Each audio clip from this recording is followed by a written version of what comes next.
예, 여러분 반갑습니다. 뿌잉뿌잉 헤어지세요. 어반입니다. 인간이란 동물은요, 다 그런 것 같아요. 자신의 욕망으로 타인을 바라보는 것 같아. 그래서 나도 라디오 방송 같은 거 하다 보면 사람마다 각자 원하는 자신의 욕망이 있잖아.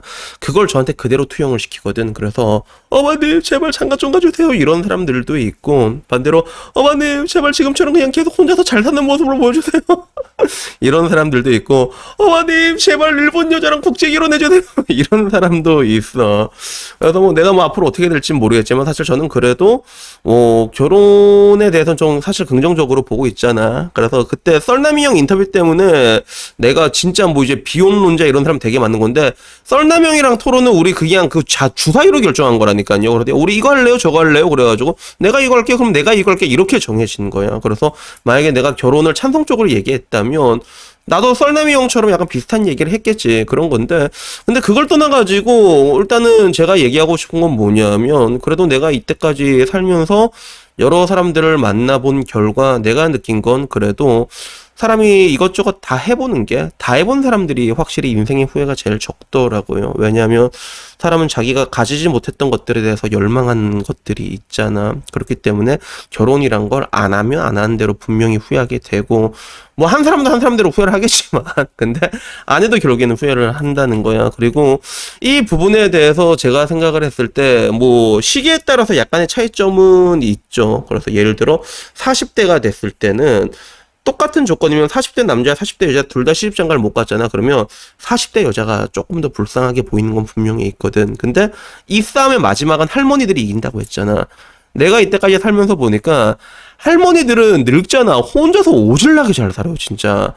우리 외할머니도 그렇고, 우리 큰할머니도 그렇고, 작은할머니도 그렇고, 전부 다 잘 살더라고. 혼자서 되게 잘 살아, 진짜. 근데 할아버지들은 혼자 살면 이상하게 망가져. 막 소주병 떼굴떼굴떼굴 굴러다니고, 뭐 이상하게 깔끔하게 잘 못 살더라고. 그래서 저는 현 시점에 레퍼런스를 들고 와서 그래도 결혼을 하는 게 더 행복하지 않을까라고 대해서 내가 얘기를 한 적이 있었거든. 그때 굉장히 많은 내 유튜브 구독자들이 나한테 욕을 오질나게 박았는데, 굉장히 극단적이란 말이네, 유튜브 구독자들은.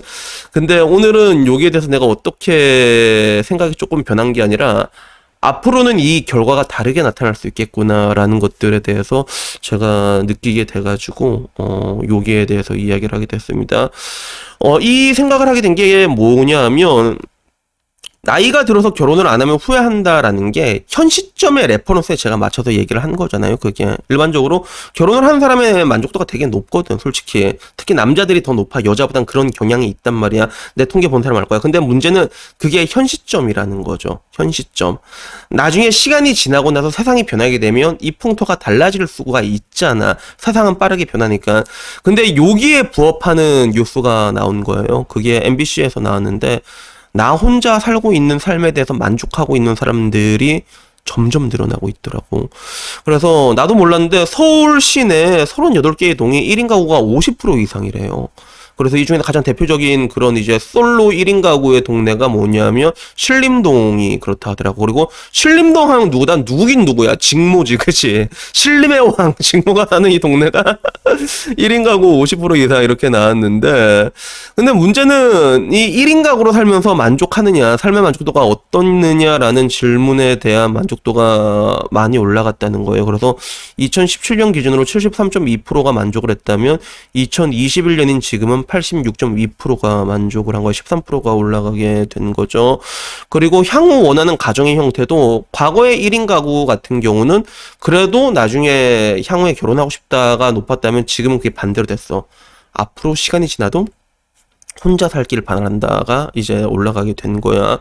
그리고 여기서 혼자 살기가 점점 좋아지게 된 이유가 뭐냐면, 2017년이랑 2021년 통계에서 가장 크게 차이가 난 게, 혼자 살면서 차별과 편견을 경험해 본 적이 있느냐라는 질문에 2017년에는 53%가 나왔다면 2021년에 이게 15.8%로 3분의 1 토막이 나게 된 거야. 그러니까 따지고 보면 뭐라고 해야 될까? 알게 모르게 이런 차별이나 편견 같은 것들이 올 수밖에 없었던 게 2017년만 하더라도 그래도 뭔가 그때만 하더라도 5년 전만 하더라도 결혼이라는 게 기본값이었다면 지금은 이제 미혼이라는 게 기본값이 됐잖아. 뭐 다 그렇잖아. 전 세계 최고의 그런 미혼율을 자랑하는 이게 대한민국 아니에요. 그치? 그러다 보니까 이게 점점 자유로워지는 거야. 왜? 방학 숙제도 혼자 안 해가면 됐나 쫄린데 다 같이 안 해가면 그러면 야 한 대 맞자 이렇게 되는 거거든. 그래서 야만 이런 차이가 아니었나라는 생각이 듭니다.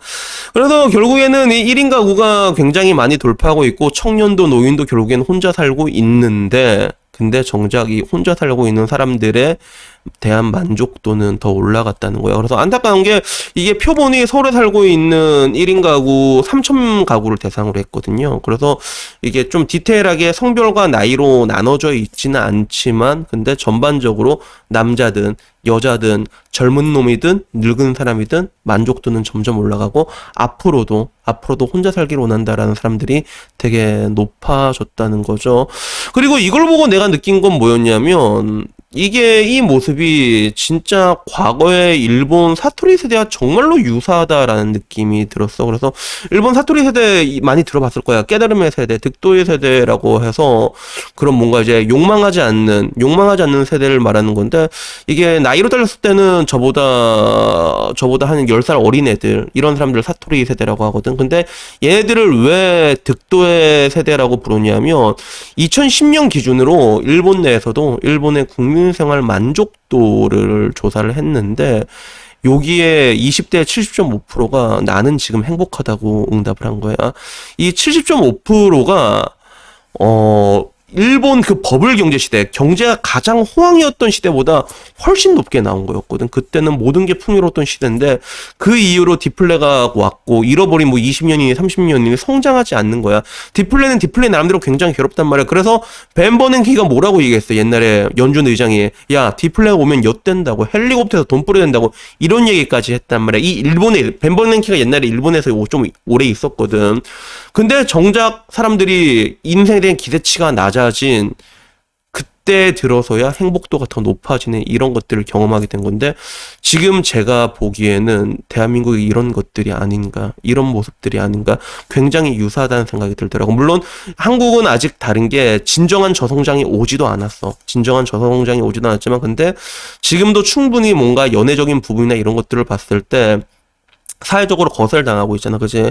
그래서 이게 내가 보기엔 사회적으로 먼저 거세를 시키고 그 다음에 짜증 나가지고 야 fuck you 남자들도 자발적으로 거세를 한 것 같아. 그래서 뭐 이게 자발적인 거세든 이게 타의적인 거세든 근데 그게 중요한 게 아니라 결국엔 이 모습들 과거에는 우리가 특히나 한국 사람들은 자기가 정해진 루트가 굉장히 정형화되어 있잖아. 그 위로 가는 게 행복이라고 생각했던 사람들인데 근데 이런 사람들이 그런 뭔가 이제 그 레일에서 이탈을 하고 나서 그리고 스스로를 거세하고 나서 그리고 나서 행복도가 점점 올라가고 있는 이 모습이 정말로 사토리 세대와 유사하다라는 그런 생각이 들더라고.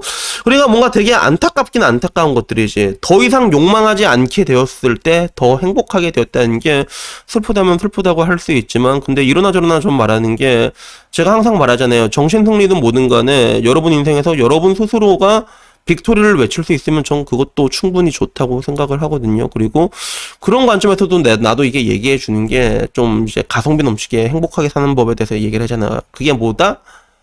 네코 빵댕이 네코 이 네코가 이게 내가 근데 깜짝 놀라는 게 여러분 얘가 이렇게 있잖아. 내가 이렇게 있어서 내가 복도를 이렇게 앉잖아. 이렇게 복도리 딱 앉으면 내가 이렇게 해서 복도라 이렇게 막 앉으면 얘가 골골골거리거든 진짜. 그러면 그 여자 친구 이렇게 한 번씩 안을 때 옥시토신 나오는 게 느껴지잖아요, 여러분. 이렇게 보면 마음이 편안해지잖아요. 이렇게 자기야 이러면인데 얘가 이렇게 내가 안고 이러면 얘가 골골골거리거든. 그럼 진짜 옥시토신이 나온다니까 진짜. 그래서 난 그게 느껴져. 그래서 야 이게 어떻게 보면 굉장히 저렴한 대체품이었구나라는 그런 생각이 들어. 물론 완전할 수는 없겠지만서도 근데 내가 아까 말한 것처럼 뭔가 어느 정도 수준까지 대체가 되는 게 있거든. 따지고 보면 여러분들이 내 라방이 오는 것도 그런 부분 때문에 오는 거 아니야. 그러니까 지금 상황은 굉장히 안타깝긴 하지만 근데 욕망을 욕망하지 않게 되는 이 시점에서 행복도가 더 올라가는 이 모습만큼은 정말로 사토리 세대랑 유사하구나. 그리고 이런 형태가 계속된다면 앞으로도 굉장히 많은 것들이 달라질 수 있겠구나라는 생각이 들더라고. 그래서 마치 그 영화의 인터스텔라에 그러잖아. 우리는 답을 찾을 것이다. 늘 그랬듯이. 그래서 야, 정말로 답을 찾긴 찾는구나라는 그런 생각이 들더라고요. 뭐 그 답이 뭐 좋은 건지 나쁜 건지 모르겠는데 일단은 그렇게 찾기 시작한 것 같더라고요. 그래서 여튼 뭐 오늘 이야기는요, 이게 좀 재밌어가지고 한번 영상을 찍어봤고요. 다음에 뭐 조금 더 재밌는 이야기 있으면요, 그걸로 찾아뵙도록 하겠습니다. 이상입니다. 감사합니다.